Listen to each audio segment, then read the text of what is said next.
지금 살아있는 하나님 제 앞에서라 마지막 부분을 좀 다루도록 하겠습니다. 우리 이제 페이지수로 좀 봅시다. 페이지수로 보면, 지금 우리가 좀 다루는 부분이, 26페이지 잠깐 좀 해봅시다. 26페이지 보면, 예수를 믿는다는 것이 참 큰 사건이고, 또 예수를 믿는 우리가 위대한 존재라는 사실을, 하기는 가립니다. 근데 복음이 임재잖아요. 임재. 그 초대의 신앙이 이제 임재로 가는데, 그러면, 우리가 예수를 내 마음속에 모실 때 어떤 역사가 일어났냐. 성령으로 말미암아 우리가 새로운 피조물이 됐습니다. 26페이지 보니까 4번. 누구든지 그리스도 안에 있으면 새로운 피조물이라. 앞에 보면 잠깐 정리하고 바로 오늘 이 강의를 마치도록 하겠습니다. 그래서 새로운 피조물은 어떤 피조물이냐라고 했을 때 하나님의 모든 복음의 은혜를 누리는 자가 되었다. 그래서 우리 27페이지 보니까 우리가 그렇게 암송을 하고 있는 해바라기, 부활 해바라기 14가지, 이것이 단번에 된 겁니다. 그러니까 기독교는 뭐 하라는 종교가 아닙니다. 이미 이루어진 것을 누리는 신앙의 자리로 들어가는 것을 알 수가 있습니다.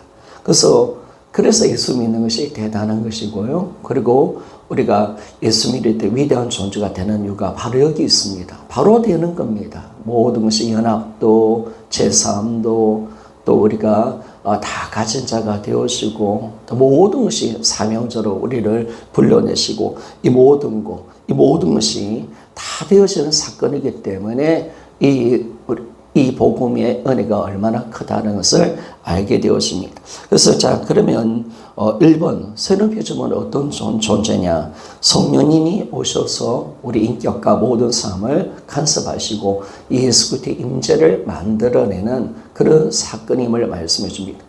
성령 받았으면 새로운 피조물은 성령을 받았습니다. 그래서 우리는 그리스도의 임재 가운데 사는 존재고 예수 그리스도의 인격을 우리가 닮아가는 그런 존재로 우리를 변화시켜 놨다라고 말씀했습니다. 자, 28페이지. 그거는 두 번째. 우리가 새로운 피조물은 어떤 존재냐. 예수 그리스도와 연합되어 있고 그분과 함께 살기 때문에 임재가 되었기 때문에 세상을 이긴다라고 말했습니다. 세상 이기는 믿음은 바로 연합이 있죠. 임재에 있습니다. 내가 연합되어 있고 주님과 함께 동행하는 삶, 임재가 되어지니까 내 안에 지금 살아계신 예수 그리스도가 내 안에 살아계시니까 이분이 어떤 분이십니까? 세상을 이기신 분이시고 모든 세상보다 크신 분이기 때문에 이분의 승리가 나의 승리가 되고 이분과 연합되어 있기 때문에 나도 세상을 이기는 자가 된다라고 말했습니다. 세 번째, 28페이지입니다. 우리는 예수 그리스도와 연합되어 있기 때문에 다 가신 자가 되는 겁니다. 그러니까 성령으로 예수님을 내가 소유했다. 그러니까 이게 이제 임재고, 그리고 이것이 바로 충만함이죠. 충만. 예수님 안에 다 있잖아요. 그리고 우리가 이 주님이 우리를 성전 삼아 주셔서 예수께도 성전 삼아 주시고 우리가 하나님의 거처가 되었습니다. 성삼위 하나님이 우리 안에 와 계십니다. 그러나 하나님의 임재, 성삼위 하나님의 임재가 우리 안에 시작된 겁니다. 그 성삼위 하나님이 있다면 예수 그리스도께서 우리 안에 계신다면 예수님 안에 있는 모든 보화는 다 내 것이 되는 겁니다. 그래서 우리는 다 가진 자가 된다는 것을 성경은 정확하게 말씀합니다. 그래서 여기서 뭐 다 가진 자는 것은 세상적인 것이 아니라 신령한 복, 예수 그리스도 안에 있는 모든 복, 하늘의 모든 신령한 복, 그리고 영원한 거, 이것이 정확하게 우리 것이 되어지고 영생과 모든 하나님의 신령한 영광의 축복이 다 우리 것이 된다는 사실을 우리에게 정확하게 보여줍니다. 그래서 우리가 이걸 위해서 하나님이 부르셨고 또 우리가 이 기업의 풍성함을 누릴 수 있도록 바로 우리를 하나님의 상속자로 불러주셨다라는 것을 말씀했습니다. 자, 네 번째 29페이지입니다. 우리는 하나님의 성전입니다. 새로운 피조물은 어떤 존재냐라고 했을 때 성령이 내 안에 들어오시니까 예수 그리스도가 함께 임재하시니까 우리가 당연히 하나님의 성전이 되어지는 겁니다.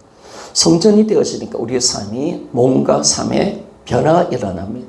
그러니까 우리가 존재가 삶을 결정한다라고 지난주 말씀을 했습니다. 그래서 우리가 성전이기 때문에, 성전이 되었기 때문에 우리가 요한복음 4장 서가서 여인에게 주님 말씀하셨습니다.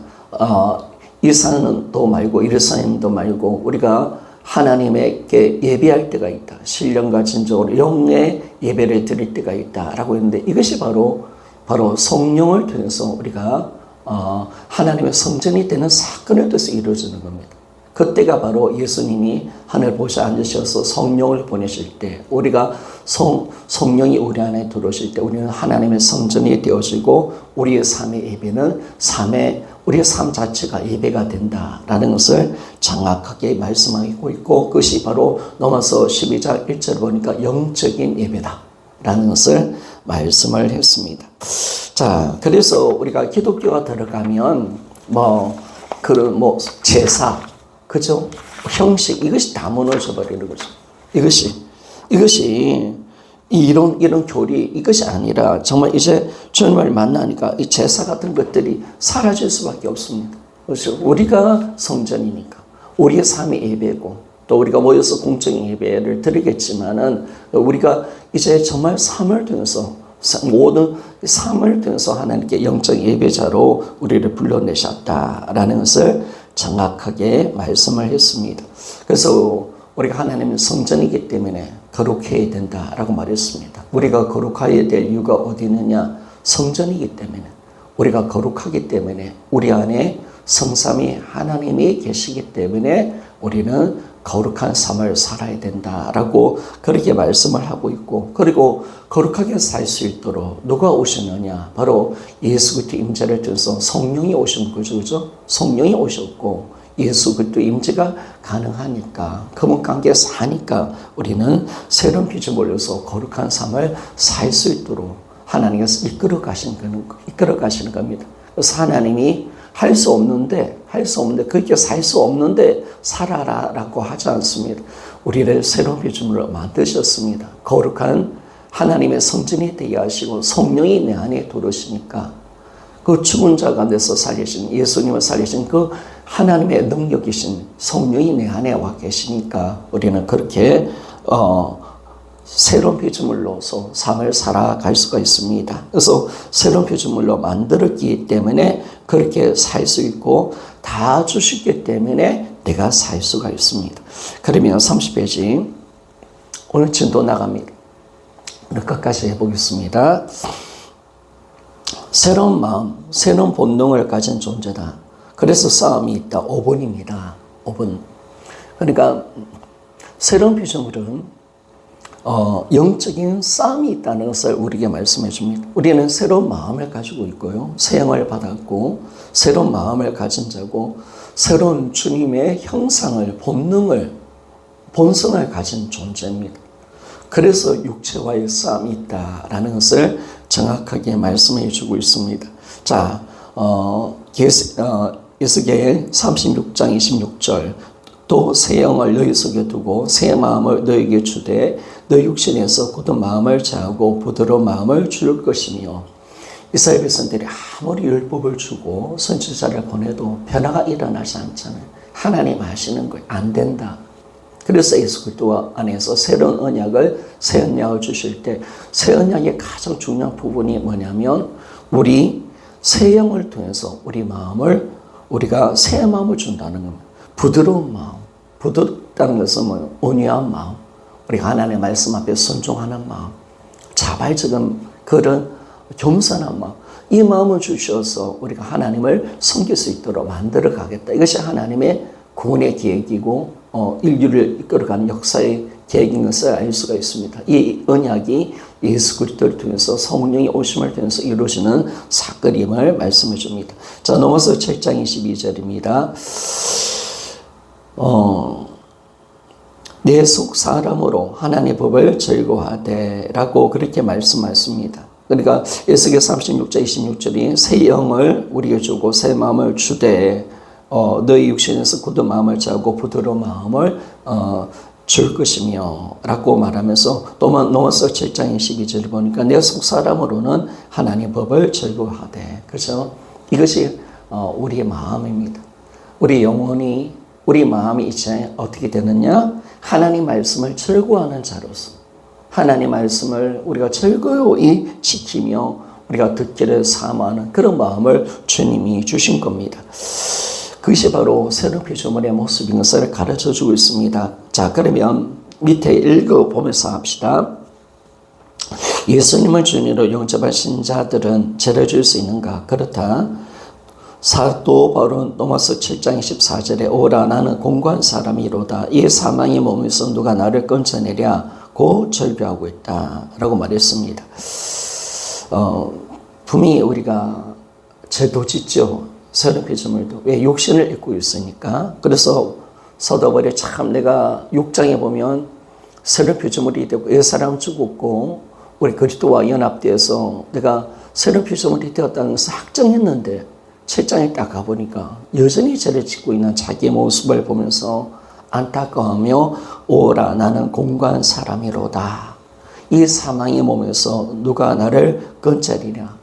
완전히 얼마나 깊은 절교입니까? 그죠? 자, 계속 읽겠습니다. 왜냐하면 거듭난 신자일지라도 죄를 짓고자 하는 죄성이 남아있다. 이 부분을 우리가 좀 다루었죠. 이것을 성경은 에베소 4장 22절에 보니까 구습, 이 사람의 습관이죠. 구습이라 이야기하고, 그리고 갈라디아서 5장 17절 보니까 육체의 수욕이 남아있다는 거예요. 구습이 남아있다.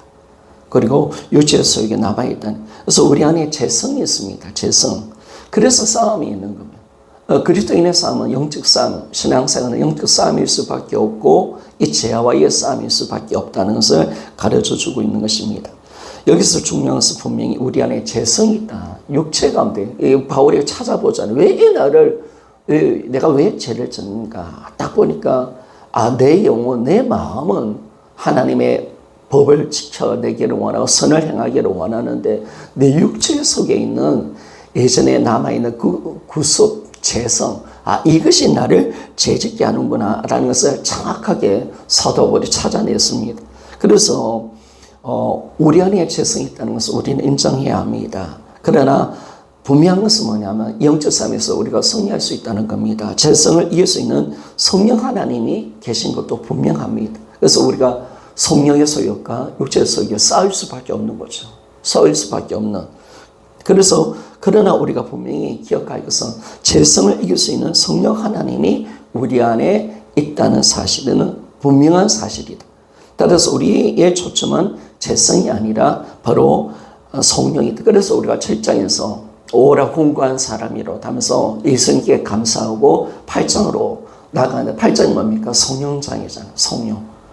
그러니까 바울이 죄 때문에 더 이상 그렇게 아니라 내가 예수 그리스도 안에 있구나. 예수와 연합되어 있구나. 내 안에 성령이 계시는구나. 이제 이렇게 8장을 풀어내거든요. 그래서 성령을 의지할 때 이 죄를 이기고 주님의 기뻐하는 삶을 살아갈 수가 있다. 하나님은 끊임없이 성령의 등소리를 변화시켜내신다. 이 싸움을 이길 수 있도록 만들어내신다. 이것이 바로 로마서 8장의 위대한 하나님의 말씀인 것을 가르쳐주고 있습니다. 자, 30페이지 그림 봅시다. 천국 하나님에서 우리는 새로운 피조물입니다. 그러나 육체는 여전히 옛사람의 구습이, 옛사람은 죽었지만 우리 안에 옛사람의 구습이 있습니다. 그래서 우리가 이제 우리가 죽을 때 우리는 이 옛사람 육체 속에 있는 죄성을 이기고 완전한 구원, 그렇죠? 우리 영혼이 하나님께 가게 되고 그리고 신령한 몸을 통해서 우리는 완전한 구원의 자리로 들어가게 된다. 우리 아직까지 몸의 속량은 아직까지 우리 안에 일어나지 않았다 이렇게 말을 하고 있잖아요. 이 사람 이 죄성에서는 우리가 아직 노임받지 못했다라는 걸 말하는데, 그래서 로마서 8장에 보니까 몸의 속량을 기다린다. 예수 그리스도의 재림을 통해서. 그래서 우리가 주님이 다시 오실 때 신령한 몸을 입을 때 우리의 몸을 입어도 이제 죄성이 없는 완전한 영화의 상태에 들어가는 것이 우리 구원의 최종 단계다라는 것을 성경은 말씀에서 우리가 몸의 속량까지, 그렇죠? 몸에 남아있는 육지 재성까지 언젠가 다 사라질 것이다 라는 것을 말씀해 주고 있습니다. 자, 넘어가겠습니다. 6번, 우리는 새로운 피조물은 어떤 존재냐? 교회 공동체 일원으로 태어났습니다. 함께할 믿음의 동지들이 있다. 자, 이것이 참 힘이죠, 그렇죠? 교회를 주신 이유가 우리 때문에 주신 겁니다. 우리가 정말 이제 그리스도와 연합된 삶을 살고 예수의 몸으로 살고, 그리고 우리가 함께 지체와 믿음의 동체와 함께 모든 신앙생활을 하며 함께 싸울 수 있도록 만들어주기 때문에 우리 영적 승리가 여기 있음을 말씀해 줍니다. 자, 제가 읽겠습니다.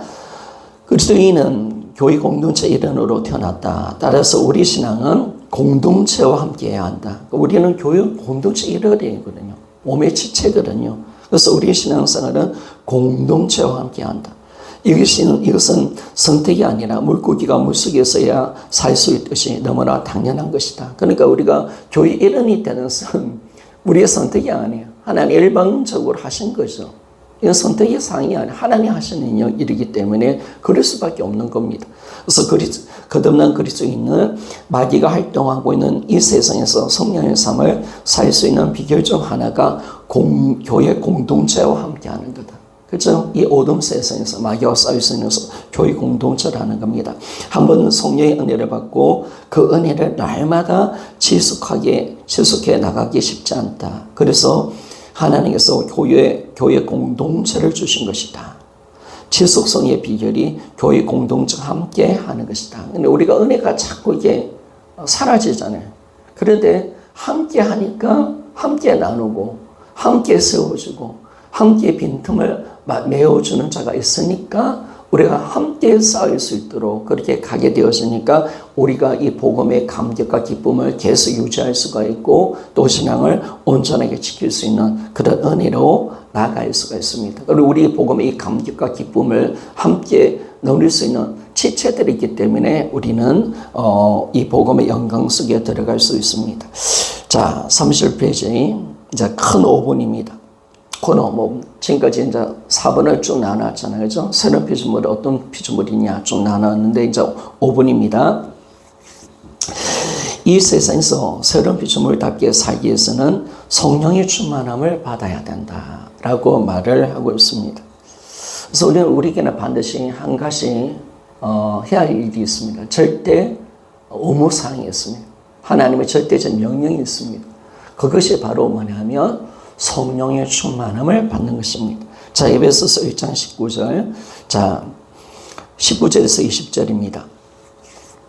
같이 읽어봅시다. 그의 힘의 강력으로 역사하심을 따라 믿는 우리에게 베푸신 능력이 지극히 크심이 어떠한 것을 너희로 알게 하시기를 구하노라. 그 능력이 그리스도 안에서 역사하사 죽은 자들 가운데서 다시 살리시고 하늘에서 자기의 오른편에 앉으사라고 말했습니다. 바울이 에베소 1장의 기도의 제목 중에서 이렇게 1장 기도하는 내용은 세 번째 기도 제목이 바로 이 기도 제목인데 우리에게 눈을 밝히사 우리에게 역사하시는 하나님, 우리에게 베푸시는 하나님의 능력이 지극히 크다는 사실을 너희들이 알기를 구한다 라고 그렇게 말했습니다. 우리에게 베푸신 능력입니다. 우리에게 베푸신. 근데 그 능력이 바로 뭐냐면 예수 그리스도 안에서 역사하사 죽은 자 가운데서 다시 살리시고 하나님 편에 앉는 능력이다 라고 그렇게 말씀했습니다. 자, 밑에 부분을 계속 읽어보면서 가겠습니다. 자, 우리에게 베푸신 능력은 어떤 능력입니까? 그리스도 안에서 역사하셨던 동일한 능력입니다. 참 감격스럽죠, 여러분.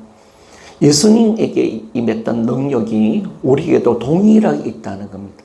그리고 초대 성도들 안에서 역사했던 그 능력이다. 참. 그러니까 동일한 능력이죠.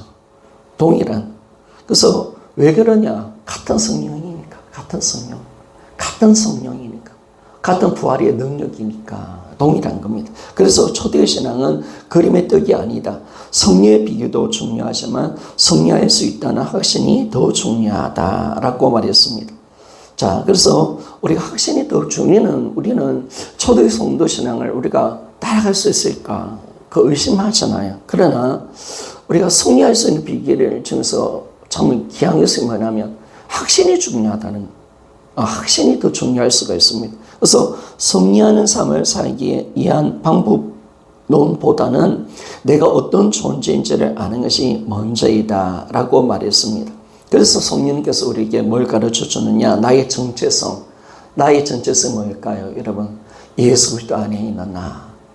예수와 연합되어 있고 그리고 하나님의 임재 가운데 살아가는 나. 이게 납니다. 여러분.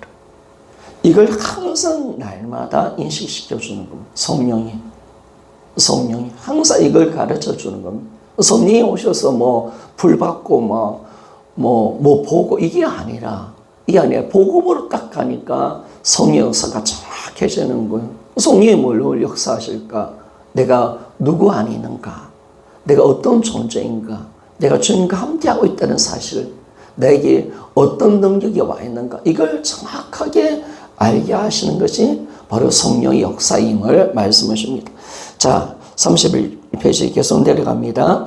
김성도 목사님은 사도행전을 보면서 아무리 살펴봐도 초대의 성도들이 변화된 이유는 너무나 간단하고 분명했다. 부활하신 주님을 만나고 성령의 충만을 받은 것밖에 없었다라고 하셨다. 이제 이 말씀이 마음 깊은 곳에서 아멘이 된다. 자, 김성 목사님이 부활하신 주님을 초대 성도들 신앙을 아무리 사도행전을 봐도 서신서를 통해서 보고 또 이 신앙이 어떤 신앙이냐 사도행전을 이제 계속 읽어내신 거죠. 근데 딱 보니까 다른 게 없는 거예요. 부활의 주님을 만나고 성령 충만 받은 것밖에 없는데 그런데 왜 그러냐? 이게 이제 진짜 우리가 이게 맞다라고 고백할 수밖에 없다는 겁니다. 자, 이 왜 부활하신 주님을 만난 사람은 성령 충만을 받는 것밖에 없다고 했을까? 이 부활하신 주님 만난 사람은 이제 성령 충만 받으면 되는 거예요. 그것밖에 없어요. 왜? 예수 믿으면 다 가진 자가 되기 때문입니다. 우리 이미 다 가진 겁니다. 다 가진 거. 성령의 충만은 뭐냐? 가진 것을 인지하게 하고 이걸 누릴 수 있도록 만들어 가니까 당연히 부활의 주님을 만난 사람은 성령 충만으로 가는 거. 이게 다인 거예요. 이미 다 이루어졌으니까. 내가 다 가진 자니까. 이미 다 소유하고 우리 위대한 존재가 되었으니까. 하나님의 퍼펙트한 완전한 하나님 구원의 역사가 우리 가운데 와 있으니까. 그러니까 이제는 뭐냐면 남은 것은 성령 충만 받는 것입니다. 자, 그러면 계속 읽겠습니다. 부정함이 없는 존재가 되어 우리가 예수 믿으면 왜 부활하신 주님을 만난 사람은 성령 충만을 받는 것밖에 없다고 했을까? 질문을 던지는 거죠. 자, 예수를 믿으면 다 가진 자가 되기 때문이다. 참 너무 중요하죠. 예수 믿으면 다 가진 자가 되기 때문이다. 부족한 것이 없는 존재가 되었기 때문이다. 이제 남은 것은 성령 충만을 받는 것이다. 그러면 성령 충만이 무엇인가? 이 이제 정의가 정확해져야 됩니다. 정확하게. 이제 복음으로 연결되니까 성령 충만이 무엇인지가 정확하게 나오는 겁니다. 성령 충만이란, 별표 한번 새겨보세요. 성령 충만이란 날마다 하나님 임재로 충만해지는 것이다. 야, 이게 복음으로 딱 하니까, 이 복음의 최종 목적지가, 결론이 뭐냐면, 하나님의 임재입니다. 하나님 임재. 이미 임재가 시작된 겁니다. 이루어진 겁니다. 임재가 되었기 때문에 모든 것을 다 가졌고, 우리는 다 소유했고, 이 복음의 모든 영광을 다 우리는 가진 자가 되었고, 누릴 수 있는 자가 되었습니다. 그러면, 임재로 모든 것이 드러나는데, 그런 성령 충만이 뭐냐? 딱 보니까, 성령 충만이 하나님의 임재로 충만해지는 것이다. 라는 것이 정의가 나온 겁니다. 자, 여기서 너무나 중요한 핵심은, 구원부터 성령 충만까지 하나님 임재로 일관성 있게 하나로 이어지고 있다는 겁니다. 하나로. 정확하게 구원도 사실 임재입니다. 영접이니까요. 영접이니까. 하나님께서 왜 우리에게 구원을 주시는가 늘 이야기하시면은요. 우리는 뭐 믿고 천국 가는 거지만은 여러분 하나님 입장에서는 우리와 영원히 사는 겁니다. 사는 거. 이것이 하나님의 구원을 주신 목적. 사랑하니까. 그래서 이것이 다 이루어지고, 그런데 이게 구원뿐만 아니라, 임재가 구원뿐만 아니라, 성령 충만함도 우리 모든 신앙 전체가 뭐냐면, 하나님 임재로 하나로 연결된다는 거. 신앙은 하나님 임재, 이게 결정이 되는 거. 이걸 찾아냈다는 것은 복음이 아니면 못 찾습니다. 부활이 아니면 못 찾습니다. 복음이 정확하니까, 이게 누구, 구원도 성령 충만도 우리 모든 신앙생활 전부가 뭐냐? 바로 임재다라고 그렇게 정의를 확실하게 내릴 수가 있고, 초대의 성도의 신앙이 뭐냐라고 했을 때 바로 예수님을 만나고 부활의 주님을 만나고 성령 충만 받아 바로 하나님의 임재 가운데 살아가는 거. 다 이게 되는 거죠. 그러니까 초대의 성도의 신앙이 다 이기는 신앙으로 들어가 버리는 겁니다. 다 이기는 신앙. 자, 그래서 하나님 임재는 신앙의 전부다. 그죠? 하나님의 임재는 신앙이 전 구원부터, 그죠? 우리 이 땅의 신앙생활, 그리고 성령 충만 모든 것이 바로 임재입니다. 밑에 단락으로 넘어갑니다. 예수 안에 모든 것이 있다. 영생, 천국, 보호, 인도, 승리, 기쁨, 행복 등 그 예수와 연합되어 있으니 그리스도인은 다 가진 자가 된 것이다. 자, 예수 안에 모든 것이 있습니다. 그래서 예수를 소유한 것은 다 가진 자가 되는 겁니다. 여러분 이게 믿으십니까? 우리가 참 주님이 하나님 아버지께서 예수를 우리에게 선물로 주셨고 영접하게 하셨고 그 임재 가운데 모든 것을 두게 만들었습니다. 예수님 땅 우리는 다 가진 자입니다. 그 예수가 모든 것이 다 되잖아요. 오늘 보니까 영생, 천국, 보호, 인도, 승리, 기쁨, 행복 모든 것이 우리 부유함, 그렇죠? 우리의 능력 다 됩니다. 예수를 소유한 자는 다 가진 자가 되는 것입니다. 그래서 우리가 그 예수님이 내 안에 들어오셨고 예수와 연합되어 있으니까 그리스도인은 다 가진 자가 된다. 여러분 이 영접과 연합의 이 비밀, 이게 얼마나 큰 하나님의 역사인지를 우리가 아는 거죠. 자, 계속 읽겠습니다. 김선호 목사님은 예수를 믿는 거, 이거 하나로 모든 것이 끝난다는 것을 알고 있었다. 그러니까 진짜 중요한 것은 예수를 믿는 것입니다. 그것만 하면 됩니다. 그것만 하면. 그것만. 예수 믿으면 모든 것이 다 되는 겁니다. 내가 능력자, 내가 지혜로운 자, 내가 영생 얻는 거, 다 천국 들어가는 거, 그거 모든 것이 예수를 소유하고 예수를 믿고 영접하는데 다 있다는 사실을 목사님만 아셨다는 김 목사님은. 그래서 이 하나로 모든 것이 끝난다. 이걸 이제 복음의 위대함이 여기 있죠, 여러분. 복음의 위대함이 다 이루어 놓으셨으니까. 이 전능자께서 이 땅에 오셨다 가심을 돼서 다 이루어 놓으셨으니 믿을 때 이 모든 복음의 능력과 은혜가 다 내 것이 되는 거거든요. 이게 엄청난 사건이야. 그래서 예수 믿는다는 사건이 이 세상에서 가장 큰 사건이 위대한 사건이 될 수밖에 없다는 거예요. 그래서 예수 믿는 사람은 위대한 존재가 바로 돼버리는 겁니다, 여러분. 돼버리는 겁니다.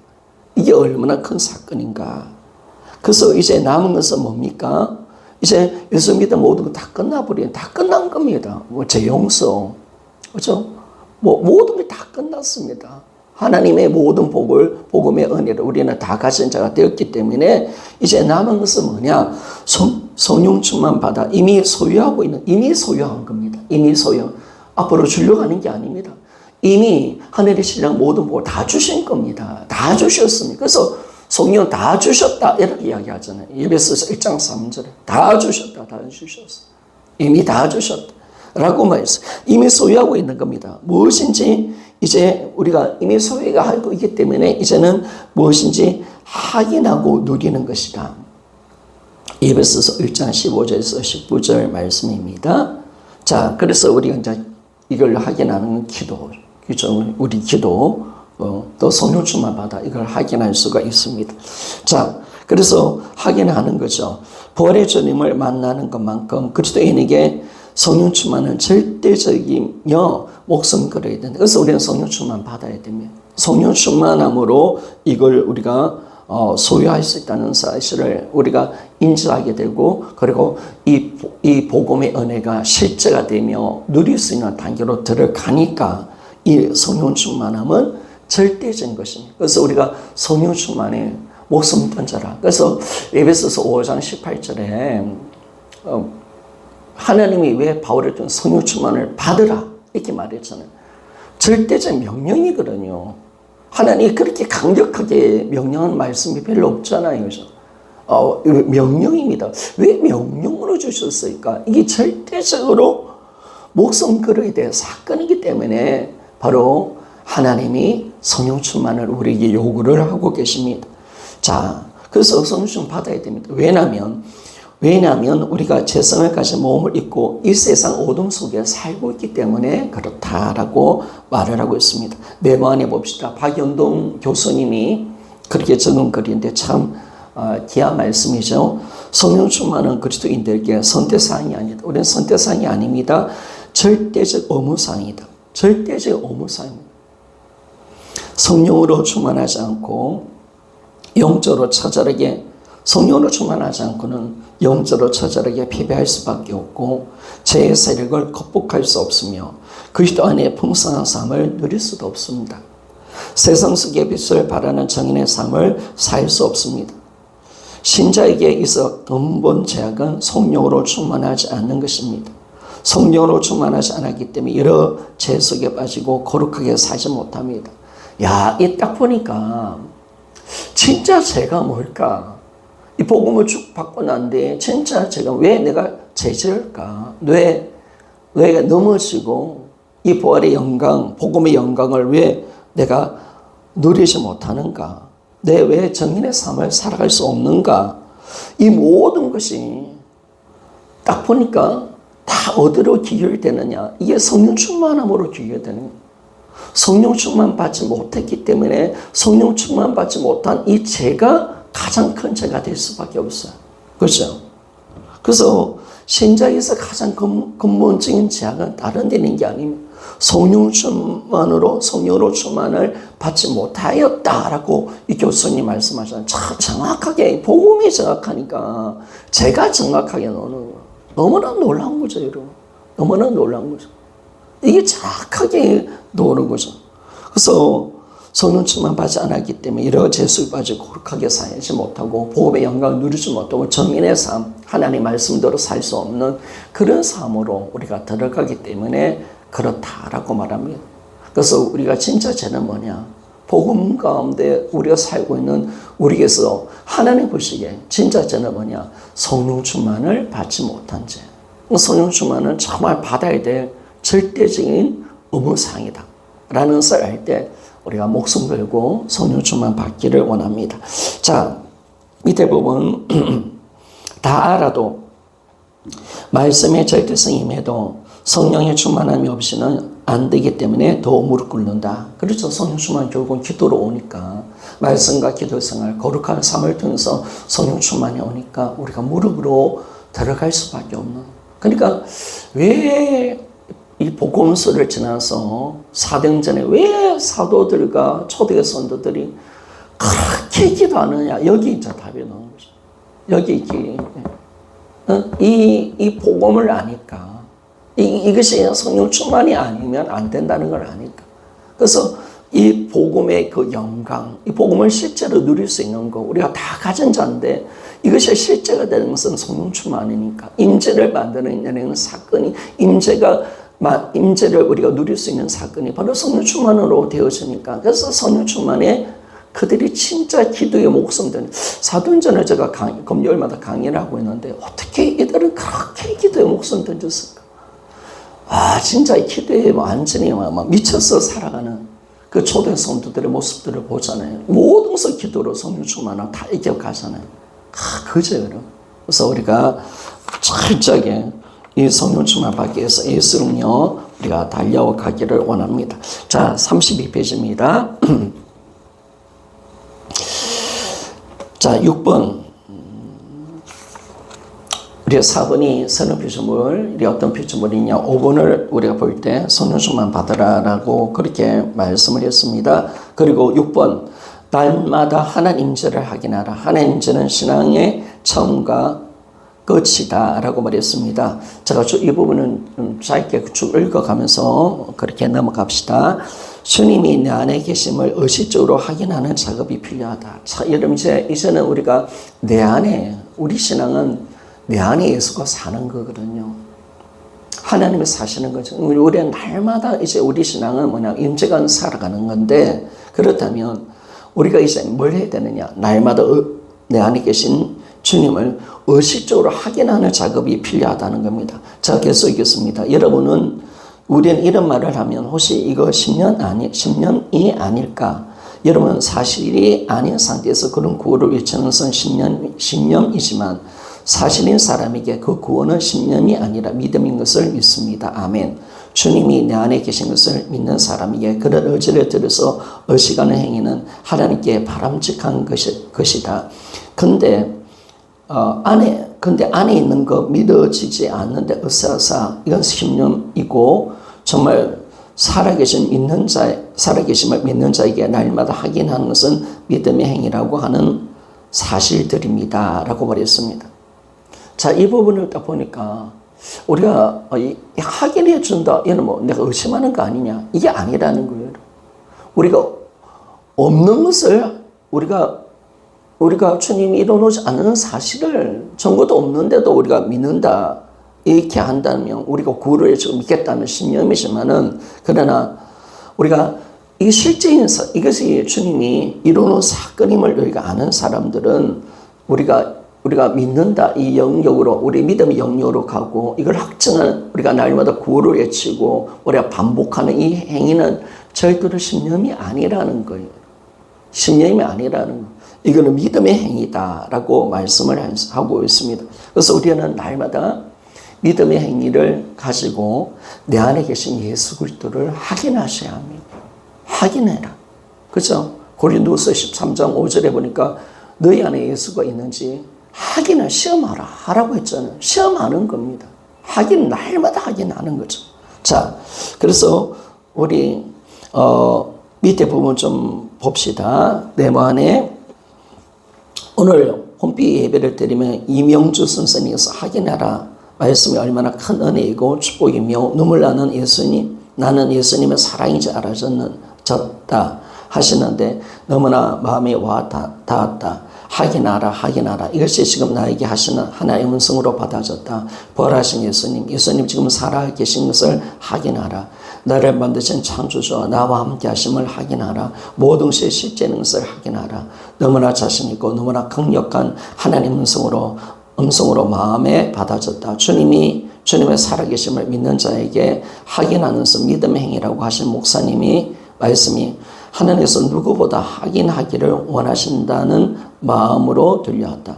내가 이렇게 살아있는데 너 안에 지금 이렇게 살아서 함께 하고 있는데 날마다 확인하렴, 날마다 나를 바라보렴 그렇게 말씀하시는 것 같다라고 말했습니다. 약부모의 간청인데 확인하라. 그죠? 주님은 우리에게 확인하라는 겁니다. 실제니까. 사랑이죠. 사랑. 그래서 날마다 주님의 살아계심을 확인하는 것이 믿음의 행위다. 이게 믿음의 행위입니다. 날마다 우리는 경험해야 됩니다. 그분이 내 안에 계신 것을 날마다 인지하고 확인하는 그 단계로 들어가야 됨을 우리에게 말씀을 하고 있습니다. 자, 밑에 부분 읽겠습니다. 성령의 권능으로 하나님과 동행하라. 한마음 제자 훈련 시리즈 이간에 보면 죄와의 싸움에서 승리할 수 있는 비결이 뭐냐? 그렇죠. 우리 여기서도 마찬가지죠. 죄도 이기는 방법도 확인하는 겁니다. 어떤 걸 확인? 1번 옛사람 죽임을 확신하라. 그렇죠? 확신하는 거. 그리고 새로운 신분을 확정하라는 겁니다. 그래서 성령 충만을 받아라라고 말하고 있다. 성령 충만은 무엇을 더하는 것이 아니라 예수를 믿을 때 이미 이루어진 사실 하나님 인자를 날마다 확인하는 것이다. 그러니까 우리가 무엇으로 하나님의 그 임재를 확인할 수가 있는가?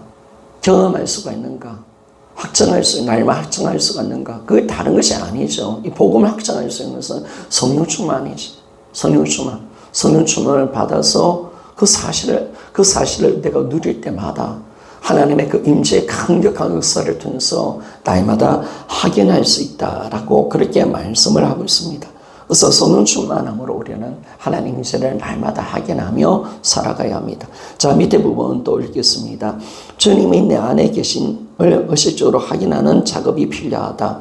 여러분, 우리는 이런 말을 하면 혹시 이거 신념이 아닐까? 여러분, 사실이 아닌 상태에서 그런 구호를 외치는 것은 신념이지만 사실인 사람에게 그 구호는 신념이 아니라 믿음인 것을 믿습니다.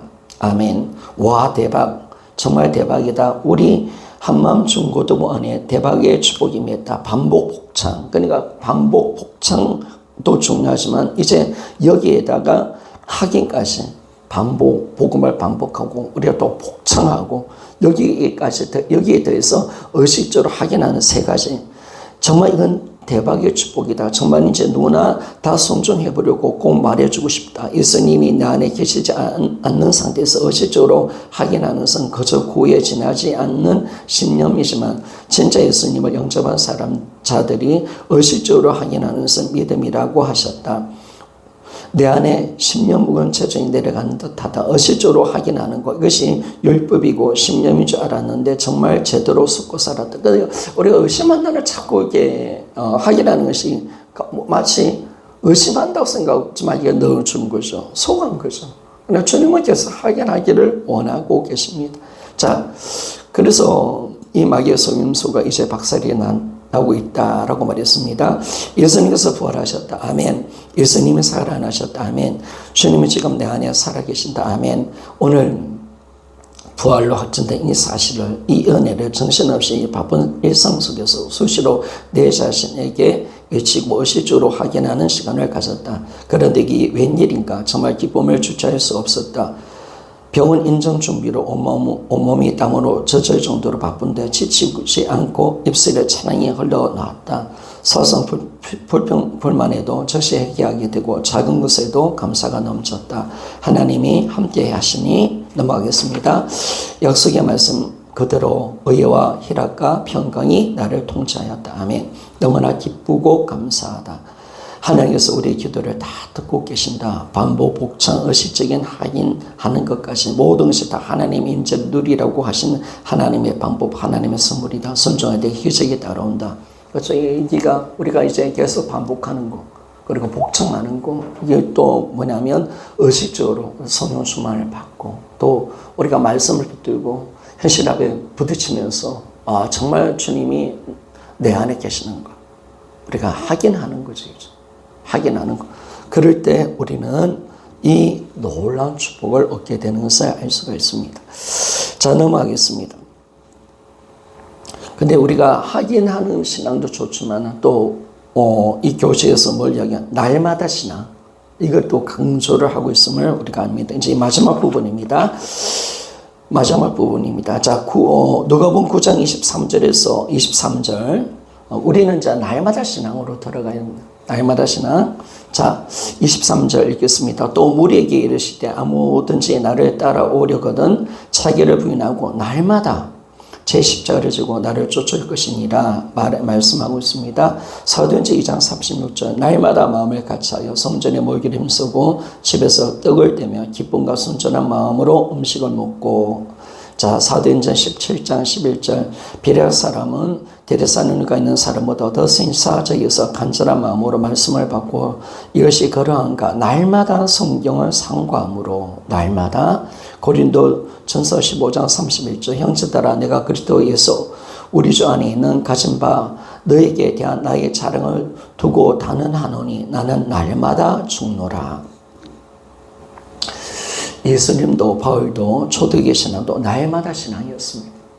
그래 하루가 중요한 겁니다. 하루를 어떻게 살았냐. 하루에 목숨 던지고 하루에 우리가 주님의 임재를 경험하고 날마다입니다. 날마다. 자, 그러면 날마다 신앙은 날마다 하나님 임재로 충만해지는 것이다. 그래서 날마다 우리가 하나님 임재로 충만해지는 성령 충만 받는 거죠.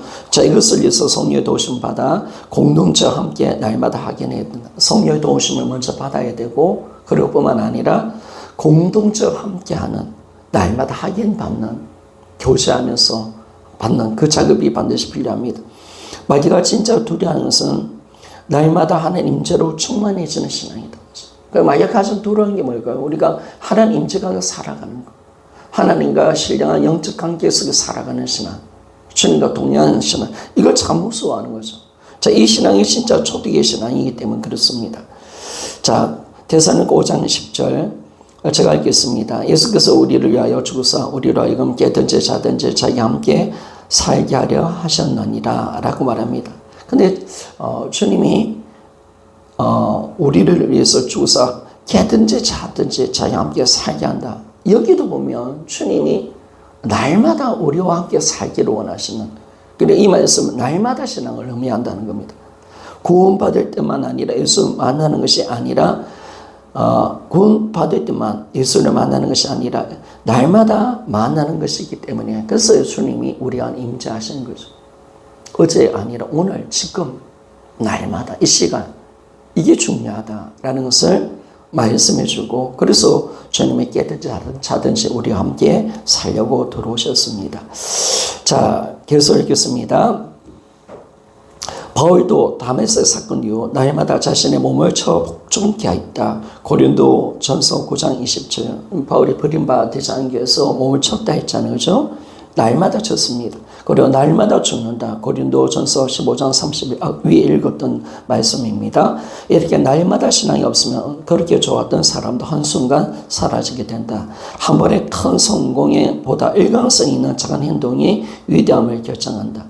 그래서 우리가 한 번에 큰 은혜 받는 게 아니라, 우리가 작지만 은혜가 작을지라도 우리가 날마다 지속적인 그 은혜 받는 것이 중요하다는 겁니다. 그래서 우리가 일관성 있는 작은 습관, 예배, 간증 기록, 이 순종, 그죠? 우리가 간증, 우리가 뭐 강의 듣는 거, 이런 것들이 정말 위대함을 결정하는 겁니다. 강연에서 만나는 하루 분량이다. 하루가 지나면 제장량에 넣은 만나는 상에서 버려야 한다. 이렇게 신앙에도 저축은 없다. 신앙엔 저축이 없습니다. 그래서 신앙은 저축 없습니다. 우리는 하루하루 만나를 먹고 살아가는 것밖에 없습니다. 날마다 임재입니다. 날마다 성령 충만입니다. 그 내일이 된다고 생각하면 안 됩니다. 오늘도 성령 충만, 또 내일도 성령 충만으로 가는 겁니다. 자, 그래서 우리는 오늘 받은 충만은 오늘로 끝이다. 내일 다시 예배를 통해서 하늘에서 주는 만나를 먹어야 한다라고 말했습니다. 자, 이제 이걸 읽고 마치겠습니다. 어제 충만하고 뜨겁게 예수님만 바라봤어도 다음 날이 되면 마음이 식고 또다시 습관적인 죄를 짓는 나의 모습을 바라보며 분명히 어제 그렇게 충만했는데 또 왜 이렇게 된 것이라고 생각하면서 자괴감을 빠졌던 적이 한두 번이 아니었다. 우리 신앙에 이런 고백들이 많지, 그렇죠? 야, 충만했는데, 복음의 은혜가 있었는데 현실 앞에 넘어져 버리니까 또 식어져 버리고, 분명히 내가 충만했는데 왜 이렇지? 라는 자괴감, 그렇죠? 괴리감, 그럴 때 우리가 들어가는 겁니다. 2년 동안 내가 주인된 삶을 살게 된 시작점도 내가 매일매일 기쁨으로 충만하여 살다가 넘어지고 나서 내 죄책감과 양심, 식어버린 느낌, 감정만 바라보고 다시 일어나게 되었을 때였다. 신앙에는 저축이 없고 신앙은 날마다 말씀을 들으며 정말 속았던 것이었음을 알게 되었다. 그러니까 여러분 날마다입니다. 복음 앞에 날마다 써야 되고 부활복청도 날마다 하셔야 됩니다. 더 원한다는 것은 간정도 적으십시오. 날마다입니다. 이런 날마다. 내가 안다? 이게 놓치는 겁니다. 그래서 날마다 반복하는 것이 날마다. 또 듣고 기아 말씀, 복음을 우리가 또 듣고 그러면서 날마다 가는 겁니다. 자, 신앙에는 저축이 없다. 어제의 충만은 오늘 꺼냈을 수 없다. 어제 충만해도 그날 반이면 끝이고 오늘은 다시 새로운 마음으로 엎드려야 되는 것이다. 속만을 저축해 놓을 수는 있다면 며칠간에 그걸 꺼냈으면 되니까 하나님 관계는 없을 것이다. 이 말씀 충만을 저축해 놓을 수 있다면 며칠간에 그걸 꺼내 쓰게 되니까 하나님 관계 없을 것이다. 이 말씀은 있는데 나도 이상희 학부모님처럼 자기 중심적인 생각을 하고 있었던 것을 회개한다. 그러니까 우리가 충만을 저축이라 생각을, 내가 충만 받았으니까 뭐 그렇게 하니까 뭐냐면 하나님 관계가 안 되는 거예요. 더 이상 주님 필요 없는 거예요. 주님을 의지하지 않는 거예요. 그리고 이 함정입니다. 함정이죠. 함정. 뭐 날마다 우리가 충만 받으면 날마다 주님께 나가야 되고 매일매일 충만으로 들어가야 되는데 내가 성령이 충만 받아 은혜를 큰 은혜 받았으니까 뭐 부흥회 때 큰 은혜 받잖아요. 그러면 우리가 근데 이걸 우리가 붙잡을 때 어떻게 되냐면 주님 관계가 안 된다는 거예요. 여러분 그런 경우 많이 해봤죠. 그죠? 기도가 약해지고 이 충만을 자꾸 꺼내 쓰려고 하고 이 은혜를 자꾸 꺼내 쓰려 하니까 그게 문제가 돼버리는 것을 알 수가 있습니다. 그래서 우리가 이것이 얼마나 자기중심적인 생각인가 회개했다는 겁니다. 마지막 줄입니다. 하나님께서 신앙의 주축이 없게 하신 이유는 날마다 나와 날마다 서로 사랑을 나누게 합니다. 자, 이 중학교 3학년짜리가 이걸 적어놨어. 어떻게 이렇게 잘 알았을까? 그러니까 왜 날마다 했을까? 날마다. 그래서 저축이 없도록 만든 것은 날마다 새로운 관계, 날마다 깊은 사랑, 그죠? 날마다 주님과의 깊은 은혜의 자리로 그 사랑을 나누게 한 겁니다. 사랑을 나누. 예전 것이 아니라 날마다 새로운 사랑의 자리로 어제 받은 은혜가 아니라 오늘의 새로운 은혜로 어저께 누렸던 복음의 감격이 아니라 오늘 복음의 그 감격 속에 들어가서 날마다 새로워져. 천국의 날마다 새로운 은혜가 속에 계속 진행되는 것처럼 날마다 주님과 동행, 그렇죠? 그러면서 더 깊은 자리로, 더 귀한 은혜 자리로 들어가는 그것이 우리 신앙이 되어야 한다라는 것을 초등학교 3학년 차례가 이야기했습니다. 자, 마지막으로 봅니다. 정말 매일매일이다. 오늘 은혜는 오늘로 끝이다. 오늘의 은혜가 절대로 내일까지 이어지지 않는다. 목사님 말씀처럼 우리 신앙은 저축이라는 개념이 없기 때문에 딱 오늘 하루 사는 것이다. 딱 하루, 그죠? 오늘 우리가 일어나면 난 오늘 딱 하루 산다. 그것만 생각하시면 됩니다. 난 오늘 딱 하루 산다. 오늘 하루 주님의 은혜로 딱 살고 내일은 또 내일의 은혜를 구해야 살 수 있고 내일은 뭐 내일 시간은 내 시간이 아니잖아요. 오라면 가는 거니까 내 생명 주면 또 살아가는 거. 딱 하루면 딱 하루. 그러니까 자꾸 우리 신앙이 넘어지는 것만은 자꾸 미래가 자기 시간인 줄 알고 자꾸 미래를 우리가 걱정하고 염려하고 미래에 대한 건강에 대해서 이게 이제 임재를 놓치는 큰 어떤 문제 같아요. 시험거리 같아요. 왜 우리가 임재를 잡지 못하는 자꾸 내일을 걱정하거든요. 내일을 걱정. 우리가 사자라든지 이런 짐승들 보면 그냥 잡아먹고 그렇죠. 그 다음부터 뭐 저축한 게 없잖아요. 근데 우리는 뭔가 지려고 하고 미래를 걱정하려고 하고 이러니까 그렇잖아요. 그러면 미래를 우리가 염려하고 뭔가 우리가 돈을 모은다 그러면 하나님 놓치는 거잖아요. 그러면 안 되는데 초대 선도들이 무슨 그 보험이 있고 저축이 있고 미래하는 걱정이 있으면 하루하루 살아가는 거죠. 하루살이가 우리 하루살이인데 왜 하나님 자리에 올라가지고 미래를 걱정하고 염려하는지. 그래서 임재를 다 놓치고 살아가는 우리 모습들을 우리가 바라보잖아요. 그래서 우리 신앙이 자꾸 미래를 걱정하지 마십시오. 건강에 대한 걱정도 내려놔야 합니다. 하루하루입니다. 하루하루. 그렇죠? 하루하루 살아가는 것이. 자, 딱 하루 살아가는 거. 오늘을 기뻐하고요. 그냥 오늘 기뻐하는 건 오늘 그는 최고의 삶은 뭐냐? 오늘 기뻐하고 즐거워하고 주님 관계 동의하는 이게 최고의 인생입니다. 그럼 우리에게 막 큰 일을 요구하시면 하나님이요? 아니잖아요. 저는 막 큰 일을 해야 주님이 기뻐하시는 생각했는데 하나님 그게 아니에요. 오늘 나와 동행하자. 오늘 네가 최선을 다하라. 오늘 나와 은혜 감격 살자. 임재가 살자. 이게 우리에게 주신 사명이고 사명인데 오늘 자꾸 뭔가 큰 거를 해야 된다 생각하는 것 같아요. 바뀌어야 합니다. 자, 그래서 계속하겠습니다. 오늘 주님의 은혜로 딱 살고 내일은 내일의 은혜를 구해야 한다. 정말 오늘 하루 내가 주님께 무릎 꿇지 않으면 다시 제약으로 가는 것이다. 날마다 무한 반복으로 복음을 마음에 새겨야 한다. 날마다 마음을 새겨야 한다. 무한 반복입니다. 우한 복음 정말 방도가 없습니다. 왜 땅이 어둠이니까 연애가 잠깐 있다 사라져 버리니까 하루치입니다. 하루치.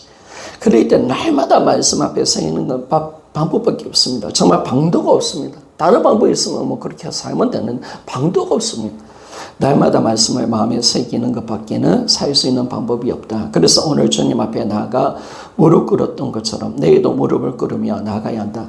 정말 날마다 새벽 예배 또 우리 반복 복창 이 복음을 마음에 새길 수 있게 하심을 감사하다. 살 수 있는 방법을 주심을 감사하다라고 말했습니다.